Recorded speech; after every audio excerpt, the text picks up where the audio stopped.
Assalamualaikum warahmatullahi wabarakatuh. Apa kabar anak-anakku, siswa baru SMK Negeri 2 Pekalongan? Sebelumnya saya ucapkan selamat kepada kalian yang telah lolos dan diterima menjadi siswa baru, peserta didik baru.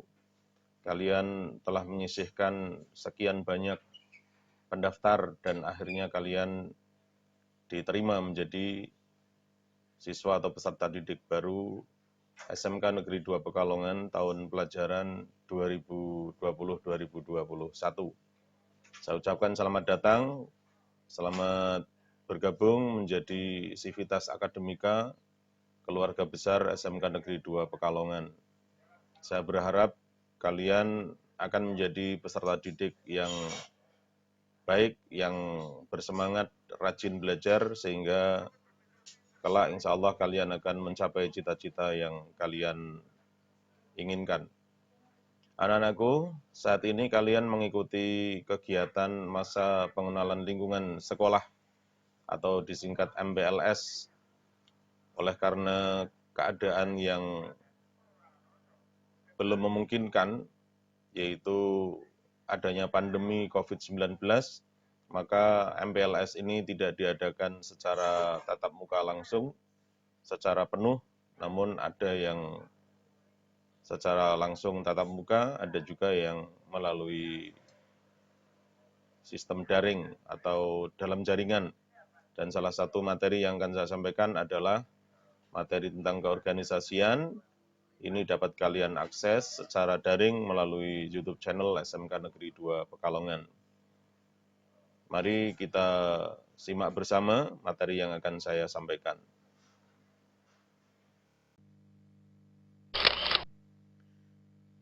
Anak-anakku, siswa baru SMK Negeri 2 Pekalongan yang saya banggakan, saya akan menyampaikan sekilas tentang OSIS dan organisasi ekstrakurikuler yang ada di SMK Negeri 2 Pekalongan.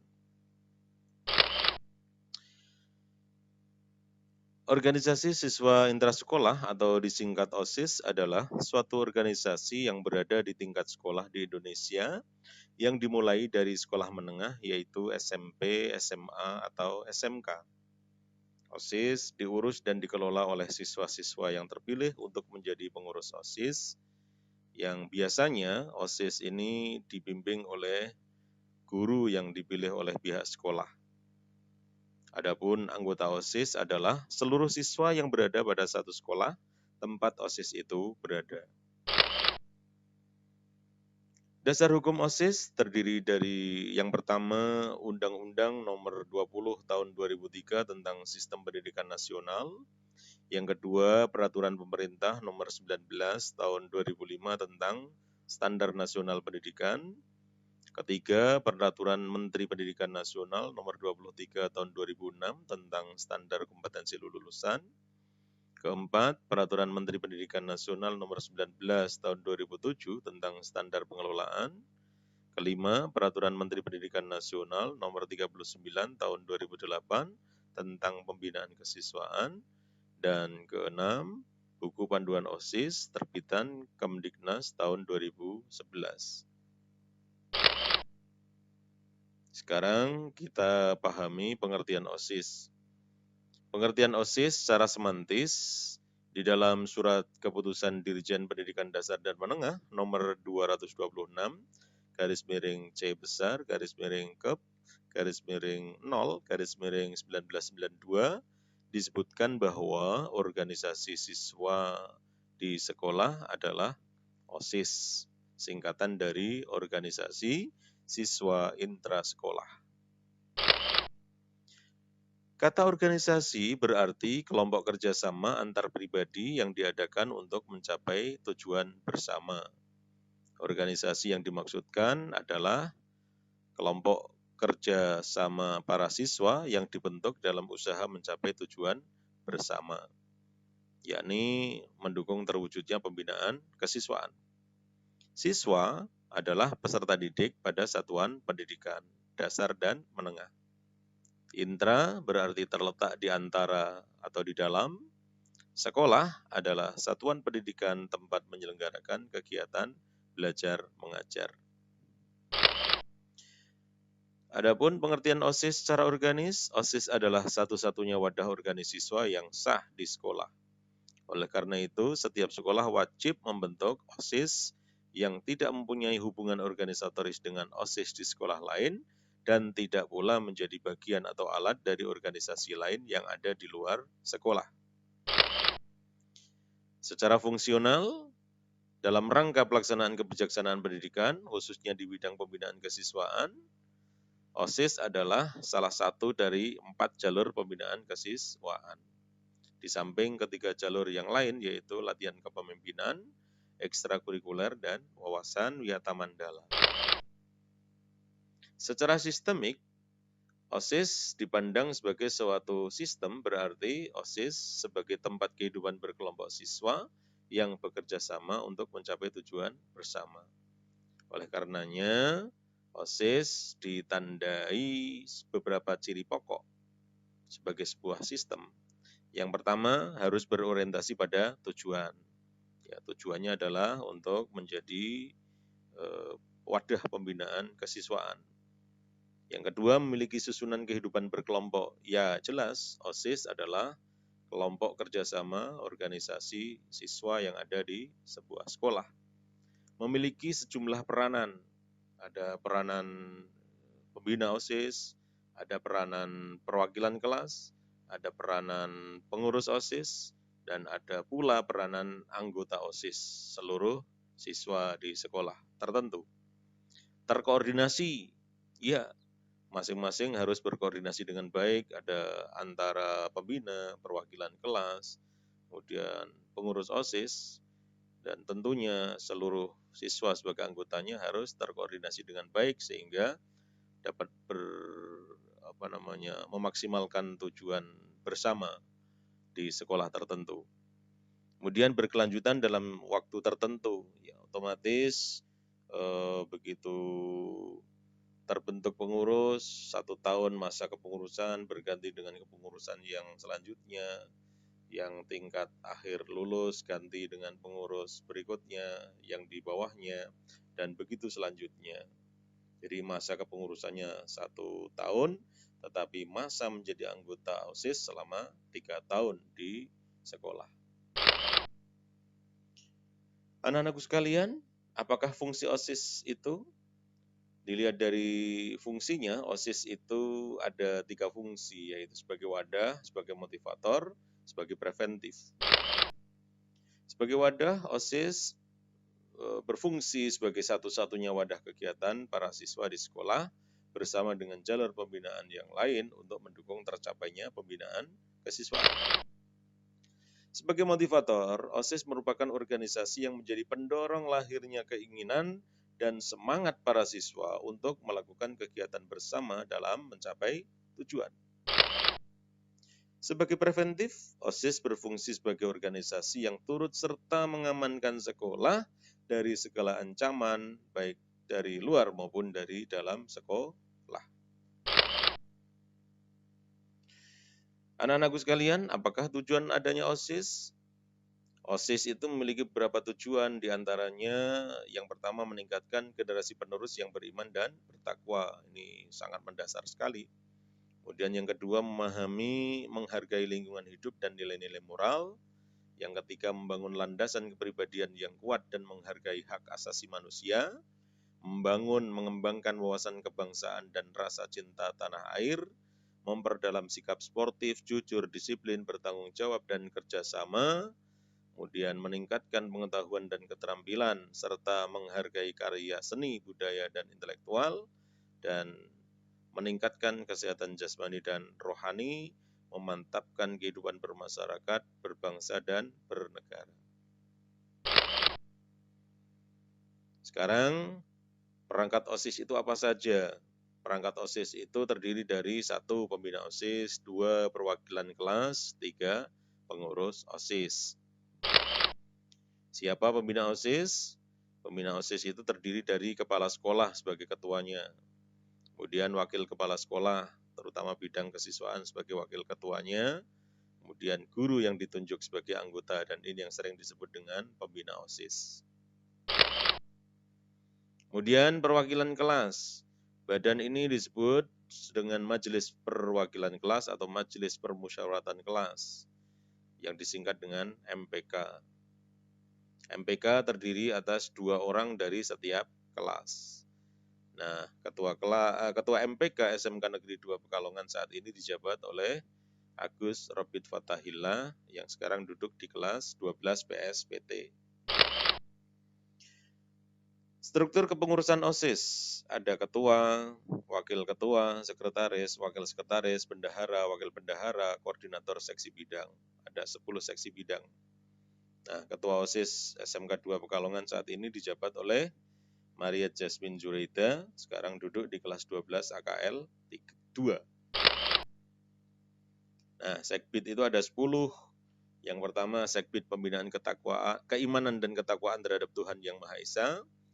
2. Sekbid pembinaan budi pekerti luhur atau akhlak mulia. 3. Sekbid pembinaan kepribadian unggul, wawasan kebangsaan dan bela negara. 4. Sekbid pembinaan prestasi akademik, seni dan atau olahraga sesuai bakat minat. 5. Sekbid pembinaan demokrasi, hak asasi manusia, pendidikan politik, lingkungan hidup, kepekaan dan toleransi sosial dalam konteks masyarakat plural. 6. Sekbid pembinaan kreativitas, keterampilan dan kewirausahaan. 7. Sekbid pembinaan kualitas jasmani, kesehatan dan gizi. 8. Sekbid pembinaan sastra dan budaya. 9. Sekbid pembinaan teknologi informasi dan komunikasi. Dan 10. Sekbid pembinaan komunikasi dalam bahasa Inggris. Nah, peran sekbid ini sangat besar karena langsung berkaitan dengan program kerja dalam rangka pembinaan kesiswaan. Jadi sekbid ini menangani langsung kegiatan-kegiatan kesiswaan.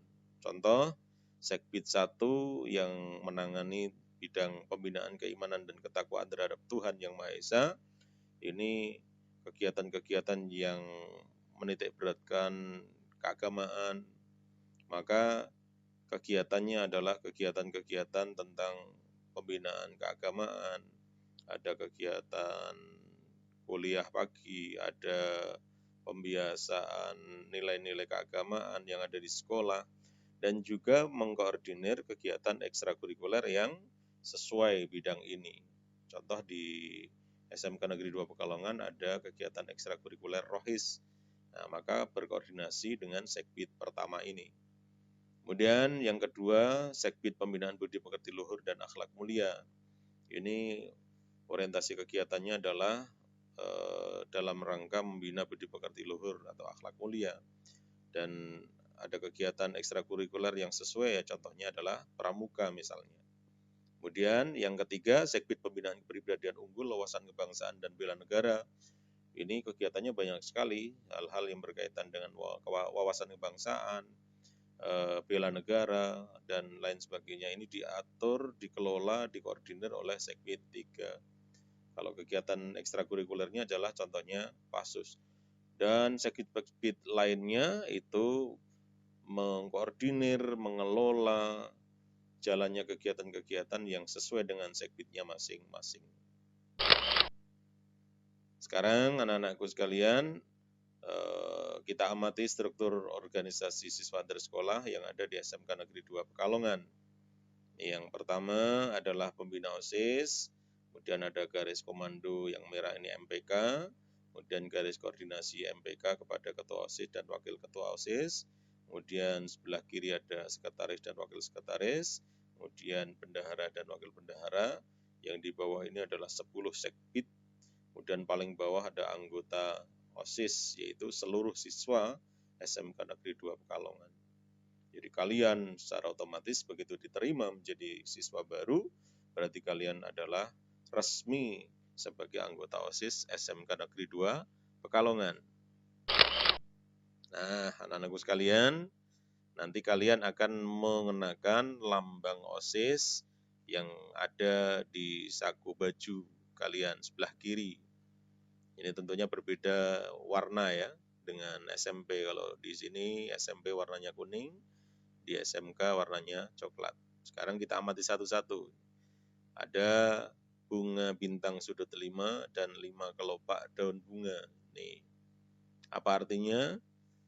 Generasi muda adalah bunga harapan bangsa. Kalian adalah bunga harapan bangsa dengan bentuk sudut 5 menunjukkan kemurnian jiwa siswa yang berintikan Pancasila.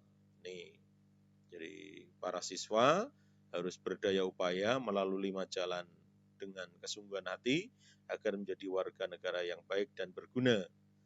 Nah, kelima jalan tersebut dilukiskan dalam bentuk 5 kelopak daun bunga, yaitu abdi, ada pengabdian, adab, perilaku baik, ajar, ya belajar, aktif, tidak pasif, tidak cuek, amal, ada langkah amal nyata, ada perbuatan nyata. Kemudian ada buku terbuka ini. Apa artinya? Belajar keras menuntut ilmu pengetahuan dan teknologi. Kalau kalian mau memberikan sumbangsih kepada negara, ya belajar yang sungguh-sungguh. Kemudian kunci pas nih, yang warna hitam, ya. Artinya melambangkan kemauan bekerja keras akan menumbuhkan rasa percaya pada kemampuan diri dan bebas dari ketergantungan pada belas kasihan orang lain, sehingga menyebabkan siswa berani dan mandiri. Selanjutnya, tangan terbuka ini. Ya, tangan terbuka, apa artinya? Kesediaan menolong orang lain yang lemah, sesama siswa maupun masyarakat yang memerlukan bantuan atau pertolongan. Jadi nanti ada aksi sosial, ada kegiatan sosial, baik kepada sesama siswa maupun pada masyarakat secara umum. Kemudian biduk. Biduk itu perahu, perahu itu melaju di lautan. Maka biduk atau perahu yang melaju di lautan hidup menuju masa depan yang lebih baik, yaitu tujuan nasional yang dicita-citakan. Kemudian pelangi merah putih, ini melambangkan tujuan nasional yang kita cita-citakan adalah masyarakat adil dan makmur berdasarkan Pancasila. Kemudian ini ada 17 butir padi, 17 butir padi, 8 lipatan pita, 4 buah kapas, 5 daun kapas. Ini menunjukkan, melambangkan tanggal 17 Agustus tahun 1945. Maka kalian harus memiliki nilai-nilai perjuangan, semangat juang 45, harus dihayati, harus diteladani oleh para siswa, oleh kalian semua sebagai kader penerus perjuangan bangsa dan pembangunan nasional. Selanjutnya warna kuning nih, yang tengah ini. Apa artinya? Warna kuning adalah warna kehormatan dan keagungan. Suatu kehormatan bila kalian sebagai generasi muda diberi kepercayaan untuk berbuat baik dan bermanfaat melalui organisasi OSIS untuk kepentingan diri dan sesama manusia, sesama warga bangsa. Kemudian warna coklat nih, apa artinya? Coklat itu warna kedewasaan, warna yang melambangkan sikap rela berkorban bagi tanah air. Warna merah putih, kalian tahu warna merah artinya berani, putih artinya suci. Maka ini menggambarkan hati yang suci dan berani membela kebenaran. Anak-anakku sekalian, sekarang kita pahami tentang kegiatan ekstrakurikuler. Apakah ekstrakurikuler itu? Kegiatan ekstrakurikuler adalah kegiatan yang dilaksanakan di luar kegiatan pembelajaran di sekolah. Kegiatan ekstrakurikuler berfungsi sebagai wadah untuk menyalurkan dan mengembangkan bakat dan minat para siswa. Kalian punya bakat, punya minat, kembangkan di kegiatan ekstrakurikuler. Setiap kegiatan ekstrakurikuler dikelola oleh pengurus dan pembina atau pelatih yang ditunjuk oleh sekolah. Nah, secara organisasi, pengurus itu diorganisir, tetapi tidak berdiri sendiri atau terpisah dari OSIS. Harusnya saling terkait, ada saling bekerja sama dan berkoordinasi. Maka tadi ada sekbid, nah maka kegiatan ekstrakurikuler itu harus berkoordinasi dengan OSIS, terutama pada sekbid yang sesuai, tidak boleh lantas berdiri sendiri, tidak ada koordinasi, tidak ada kerja sama. Nah, kegiatan ekstrakurikuler yang ada di SMK Negeri 2 Pekalongan itu apa saja? Yang pertama ini ekstrakurikuler wajib pramuka, namanya Ambalan Dr. Andes Muhammad Hatta dan Cut Nyadin. yang putra Dr. Adas Muhammad Atta, yang putri Hambalan Cut Nyadin. Kemudian yang kedua Pasus, pasukan khusus yang latihan baris berbaris, paskibra dan formasi barisan. Kemudian PMR Wira, Palang Merah Remaja Wira. Kemudian Rohis atau Kerohanian Islam, Darul Hikmah, ini orientasinya pembinaan keagamaan, keislaman. Kemudian Rebana Nasyidul Fatah, ini yang kalian punya bakat, suara sholawat yang bagus, yang indah, kemudian bisa bermain rebana, silakan bergabung dengan Rebana Nasyidul Fatah. Kemudian mading, majalah dinding, ini yang tulis menulis, kemudian layout majalah, maka di sana dilatih untuk menulis yang baik, yang sistematis, yang menarik. Kemudian olahraga, ada pencak silat, taekwondo, bola basket, bola voli, dan lain-lain. Ada pula pecinta alam yang namanya plasma, ada pula English Club yang melatih conversation, percakapan bahasa Inggris. Kemudian KIR, kelompok ilmiah remaja. Silakan nanti anak-anak bisa bergabung sesuai dengan bakat dan minat kalian. Kalian jangan kemudian cuek, tidak mau bergabung dengan kegiatan ekstrakurikuler. Ini ada fasilitas, kegiatan ekstra yang kalian harus ikuti. Yang wajib pramuka, yang lain boleh milih. Silakan kalian aktif di dalamnya. Nah, ini yang bisa saya sampaikan. Demikianlah anak-anakku sekalian, materi tentang keorganisasian, tentang OSIS dan kegiatan ekstrakurikuler yang ada di SMK Negeri 2 Pekalongan. Saya berharap kalian dapat memaksimalkan, dapat memanfaatkan secara maksimal wadah organisasi yang ada di SMK Negeri 2 Pekalongan, baik itu melalui OSIS, melalui kegiatan ekstrakurikuler, sehingga kalian dapat mengembangkan potensi yang kalian miliki, bakat minat yang kalian miliki dengan baik dan maksimal. Selamat bergabung dengan organisasi OSIS dan organisasi ekstrakurikuler yang ada di SMK Negeri 2 Pekalongan. Mudah-mudahan kalian dapat mengembangkan potensi dan bakat minat yang kalian miliki ke depannya. Kurang lebihnya saya mohon maaf. Akhirul kalam. Assalamualaikum warahmatullahi wabarakatuh.